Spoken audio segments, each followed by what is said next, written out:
Salmo 119 é o maior salmo que a gente tem na Bíblia.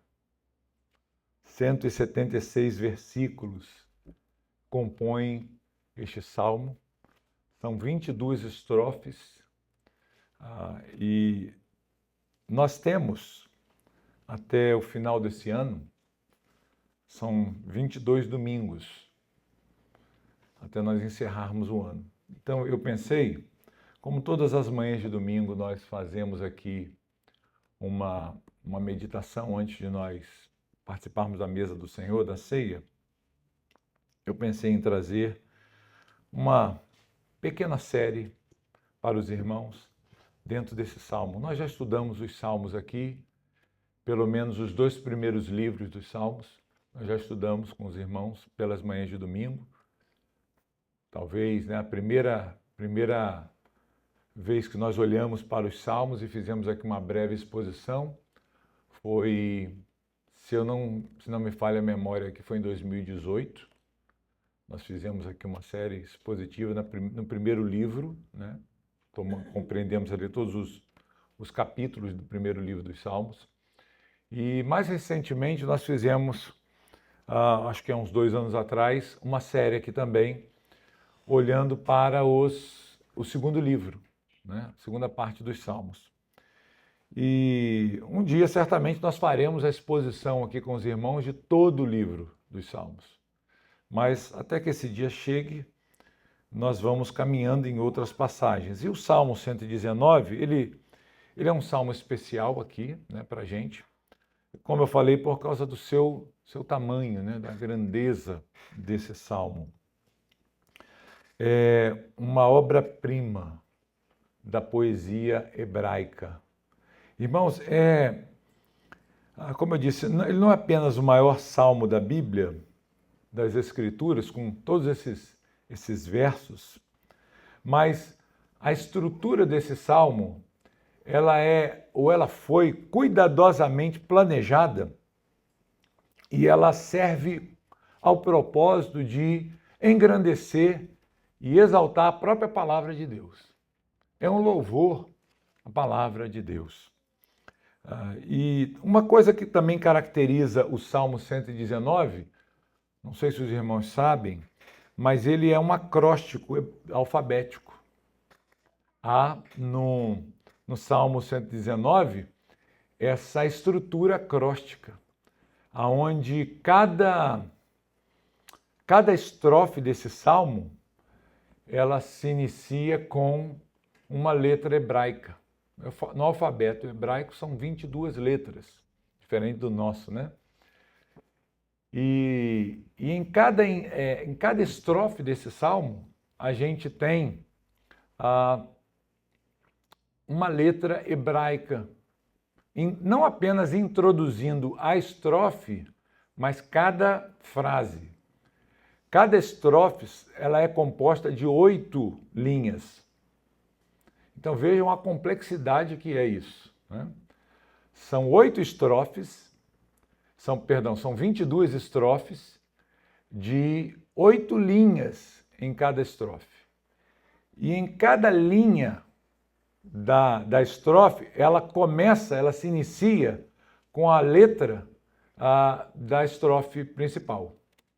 Então é algo bem difícil, de ser feito. Então você imagina aí, você criar uma poesia de 176 versos e todos os versos começando com a mesma letra correspondente àquela estrofe que está ali. Então é muito difícil.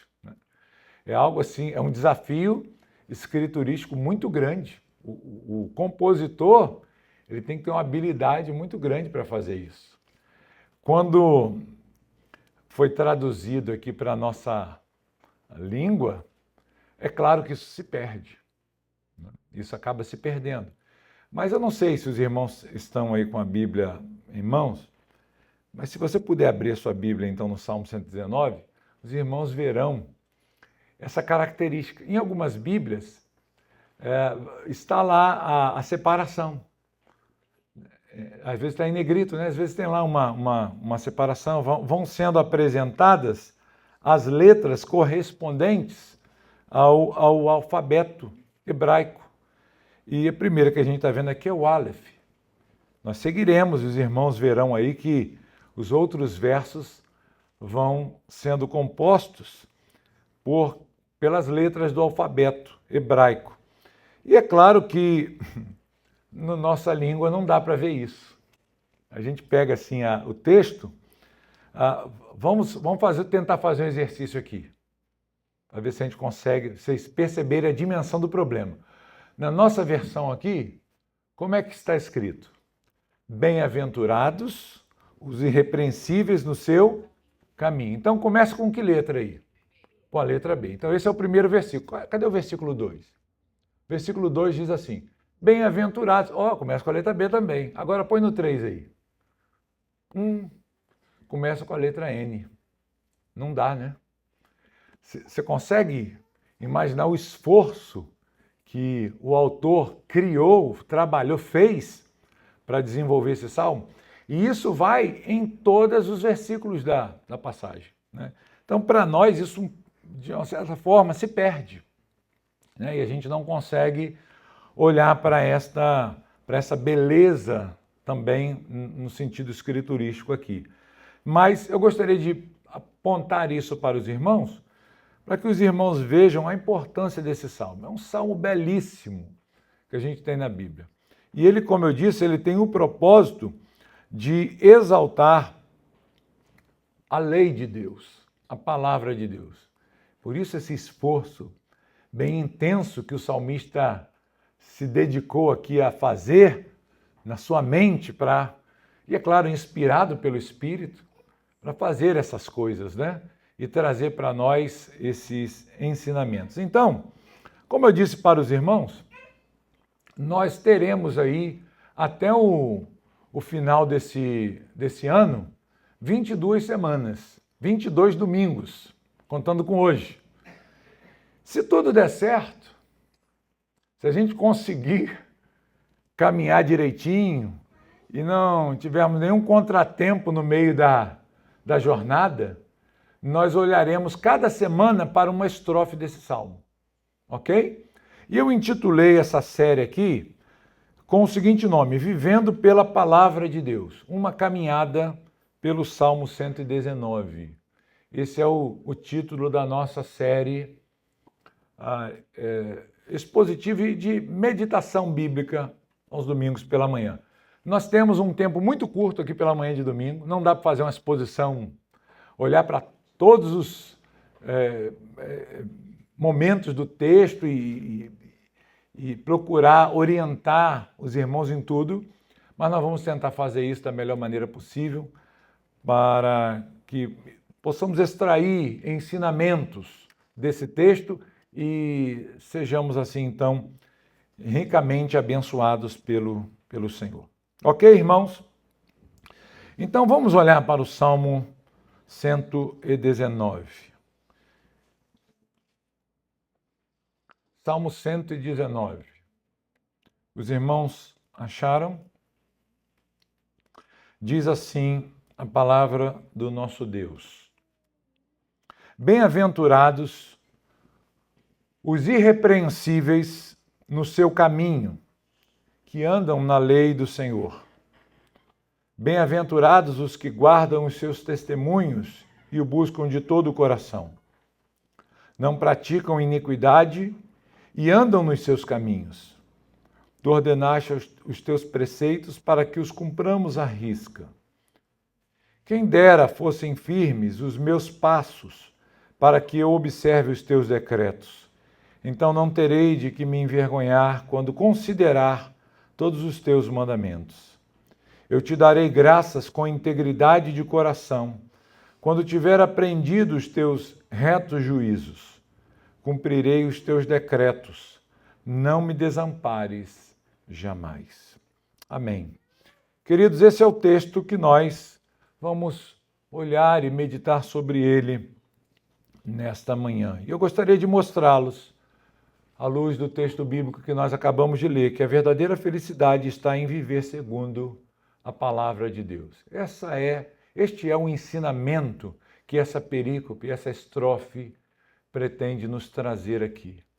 Está bem claro esta realidade. Quando nós perguntamos, ou se nós perguntássemos para as pessoas o que elas precisam para serem felizes, nós teríamos muitas respostas diferentes.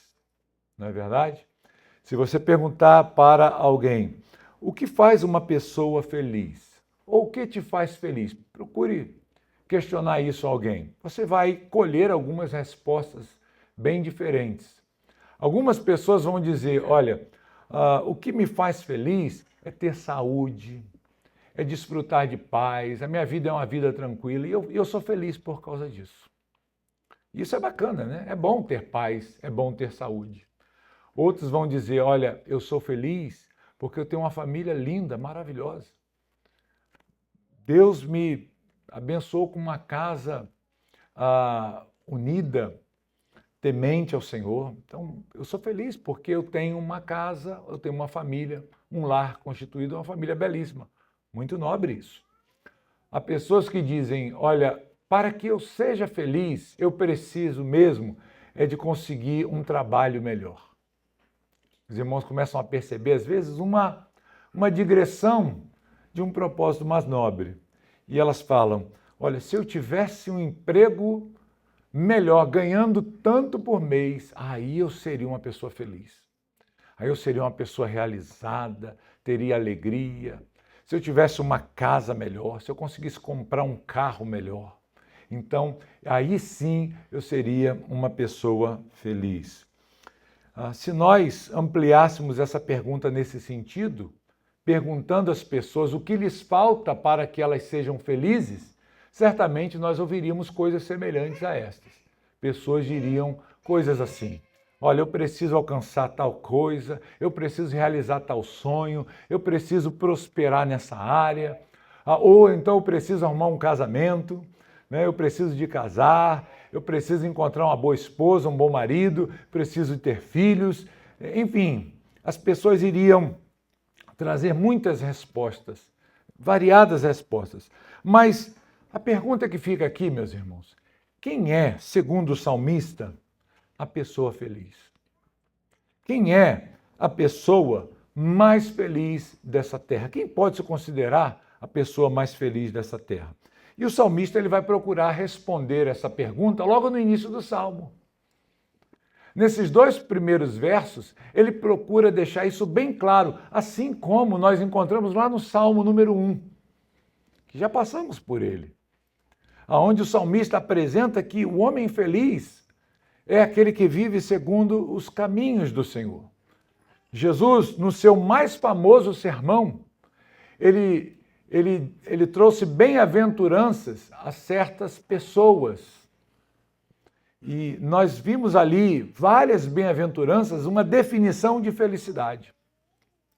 E aqui o salmista vai deixar bem claro que feliz é o homem que ama a lei de Deus, que busca obedecer à lei do Senhor. Nesse texto, o salmista ele vai usar diversos termos, não só aqui, tá? Mas em todo o Salmo 119, ele vai usar diversos termos para se referir à lei do Senhor. Por exemplo, nessa perícope que nós estamos vendo, nesse estrofe que estamos vendo, ele vai usar testemunhos do Senhor, caminhos, para se referir ao caminho do Senhor. Ele vai usar a expressão preceitos, decretos, mandamentos e retos juízos. É só os irmãos olharem aí no texto bíblico, os irmãos verão essas definições, essas palavras que são usadas para expressar a lei do nosso Deus. Bem, mas eu queria enfatizar aqui para os irmãos, nessa estrofe introdutória, e destacar algumas realidades que o salmista nos apresenta aqui, abrindo esse salmo. E a primeira delas, ele vai falar sobre os benefícios que a lei do Senhor concede ao homem. O homem que está comprometido em andar na lei do Senhor, ele desfruta de alguns benefícios. Ele é abençoado. A bênção e a felicidade do Senhor elas estão sobre o homem que é irrepreensível caminhando na lei do Senhor. É isso que o texto nos mostra aí. Se nós olharmos para a passagem que nós lemos, veremos isso. O salmista vai dizer que este homem, ele é irrepreensível no caminho do Senhor. Ele guarda os testemunhos do Senhor. Ele busca de todo o coração esses testemunhos e ele não vive na iniquidade. Os primeiros versos deste salmo, dessa estrofe, têm o propósito de mostrar isso. Como é abençoado, como é beneficiado o homem que é irrepreensível no caminho de Deus. Como é feliz o homem que anda na lei do Senhor. Como é feliz o homem que guarda os testemunhos do Senhor e que busca o testemunho do Senhor de todo o coração. E ele segue no verso 3 dizendo, ele não pratica a iniquidade e ele anda nos seus caminhos. Esse é o padrão da felicidade aqui. Como é que eu posso dizer que alguém está sob a bênção de Deus e é feliz debaixo dessa bênção? Quando eu olho para essas palavras aqui do salmista, eu começo a perceber que esta pessoa é alguém que foi beneficiada pelo Senhor, que foi alguém que alcançou a bênção do Senhor e agora está andando num caminho reto, de forma irrepreensível, de forma plena e obediente, fiel completamente ao Senhor, guardando os testemunhos do Senhor, guardando a lei de Deus. Veja, ele conecta tudo isso a um coração que busca a Deus plenamente, que se entrega a Deus totalmente. Este é um homem que não anda na iniquidade e que guarda os caminhos do Senhor. Que maravilha, né, irmãos? Como é beneficiado o homem que anda assim. Este é um homem bem-aventurado. Este é um homem mais do que feliz. Estas coisas estão sobre a vida daqueles que andam de forma irrepreensível no caminho de Deus. O salmista mostra aqui também o propósito divino ao conceder a lei. Não apenas os benefícios que a lei do Senhor concede, mas ele mostra também o propósito divino ao conceder a lei. E ele vai nos mostrar, no verso 4, ele diz, tu ordenaste os teus preceitos para que os cumpramos à risca. Aqui está o propósito divino em conceder a lei. Deus entrega a lei para que o homem a observe perfeitamente essa lei, para que o homem guarde essa lei plenamente, para que o homem seja fiel à lei de Deus. Ele diz, cumpra a risca. O que significa? Faça tudo direitinho. Não falhe em coisa alguma. Não erre em nada. Queridos, isso aqui não é apenas um adorno no texto, mas é uma exigência divina. Deus está ordenando essas coisas. Então, quando Deus concedeu a sua lei, o seu mandamento, qual o propósito dele fazer isso? Ele disse, você deve cumprir isso aqui é o meu padrão. Isso aqui é o que eu quero que você faça. De forma bem objetiva, Deus define e mostra o que ele quer. Qual o problema disso, irmãos? O problema é que nós não conseguimos fazer essas coisas. E aqui, na terceira parte, nós observamos também na fala do salmista o seu anseio. O anseio do salmista diante da sua inadequação. E como que isso é visto? Ele diz o verso 5, quem dera fossem firmes os meus passos, para que eu observe os teus decretos. Então, não terei de que me envergonhar quando considerar todos os teus mandamentos. Os irmãos percebem isso aqui? Então vamos reconsiderar aqui. Primeiro, o salmista apresenta os benefícios que a lei do Senhor concede. O homem que anda nessa lei perfeitamente, ele é o homem mais feliz da terra. Ele é o homem mais abençoado. Ele anda perfeitamente na lei do Senhor. Ele vai nos mostrar que Deus concedeu a sua lei com um propósito, de que o homem vivesse assim. Olha, ande nesse caminho, porque esse é o meu caráter.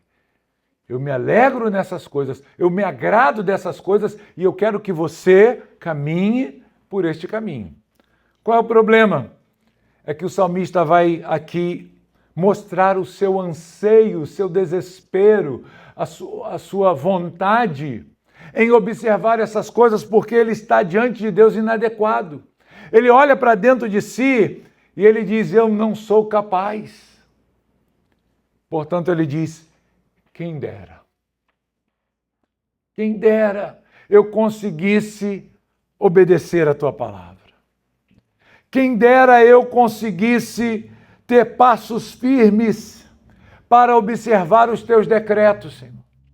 Quem me dera se eu conseguisse andar de maneira firme diante da tua lei, diante da tua palavra. Quem me dera. Então eu olharia para a tua palavra e eu não me envergonharia. Aqui está um homem, queridos, que está olhando para a palavra de Deus como um espelho. E ele está vendo a si próprio, a sua iniquidade ali no texto, e ele se envergonha. E ele diz, eu sou inadequado. Eu sou uma pessoa que fere a lei de Deus, que quebra essa lei. Quantos de nós não já nos sentimos assim também, irmãos? Quando nós olhamos um texto bíblico, e Deus começa a mostrar aos nossos corações como nós estamos. E Deus começa a nos revelar, esse é você. Essa é a sua condição. É assim que você tem vivido. E quantas vezes, diante da palavra de Deus, nos sentimos envergonhados. Não é verdade? Ficamos envergonhados. E é isso que o salmista está dizendo aqui. Eu considero os teus mandamentos e eu me envergonho, porque eu tenho quebrado a tua lei. Ó Deus, quem me dera eu pudesse obedecer profundamente a tua palavra. Aqui, queridos, está um anseio profundo. É o desejo daquele que se vê diante da lei de Deus e percebe de forma piedosa a sua insuficiência para cumprir essas coisas. O salmista aqui é um homem que se envergonha de si mesmo ao considerar na palavra de Deus. Não é que ele está se envergonhando da palavra, mas ele está se envergonhando de si mesmo. Ele está olhando para dentro dele, ele está vendo a perversidade do seu coração. O seu maior desejo, o seu maior objetivo é aprender os retos juízos de Deus e cumprir os seus decretos. A estrofe vai se encerrar com uma oração. Ele diz no verso 8, cumprirei os teus decretos. E ele diz, não me desampares jamais. Ó Deus, tem misericórdia da minha vida. Senhor, apesar de tudo isso, do que o Senhor exige e de quem eu sou e o que eu tenho feito, ó Deus, tem misericórdia de mim. Ser propício a mim, sou um pecador. Deus, não me rejeite. Deus, não me abandone. Porque eu sou inadequado, eu sou insuficiente, eu tenho falhado diante do Senhor. Eu preciso da tua graça. Irmãos, é assim que nós devemos nos achegar a Deus. Não só nessa manhã, mas todos os dias. Nós devemos olhar para a palavra de Deus e nós devemos almejar a felicidade que vem da obediência a ela. A palavra de Deus é o melhor para as nossas vidas. É a vontade de Deus para as nossas vidas. É a vontade estabelecida de Deus. Nós não somos capazes de cumprir plenamente essa palavra, essa lei. E então nós nos envergonhamos diante de Deus. Nós percebemos a nossa inadequação e nós lamentamos e nós suspiramos diante de Deus dizendo, Senhor, quem me dera. Senhor, transforme o meu coração. Mude a minha vida, Senhor. Dá-me um coração novo. Mude as minhas vontades, aponte a minha vontade para a tua vontade. Aponte as minhas afeições para a tua palavra, Senhor, que eu deseje a tua palavra, que eu almeje agradar o Senhor em todas as coisas. Queridos, é assim que nós devemos nos aproximar do Senhor. com essa súplica nos nossos corações e sempre confiando na misericórdia de Deus. O salmista pôde orar ao final dessa estrofe pedindo a Deus: Senhor, não me abandones, não me desampares, não me deixe. E ele fala isso porque ele sabe que não há nenhum mérito nele para que Deus o queira. Então ele apela para a misericórdia divina. E é assim que nós devemos nos aproximar diante do Senhor, irmãos. Nós viemos aqui nessa manhã, nós estamos aqui para adorar a Deus e nós sabemos que se não fosse por Jesus, jamais seríamos aceitos, jamais seríamos recebidos. Então que louvemos a Deus, glorifiquemos a Deus por tudo aquilo que Ele fez por nós em Cristo Jesus. Que reconheçamos essas coisas e desejemos ardentemente, como o salmista apresenta aqui nessa primeira estrofe, andar nos caminhos do Senhor, viver para a glória do nosso Deus. Que Deus possa nos abençoar e nos edificar com a sua santa palavra nessa manhã. Vamos orar ao Senhor. Curva a sua cabeça.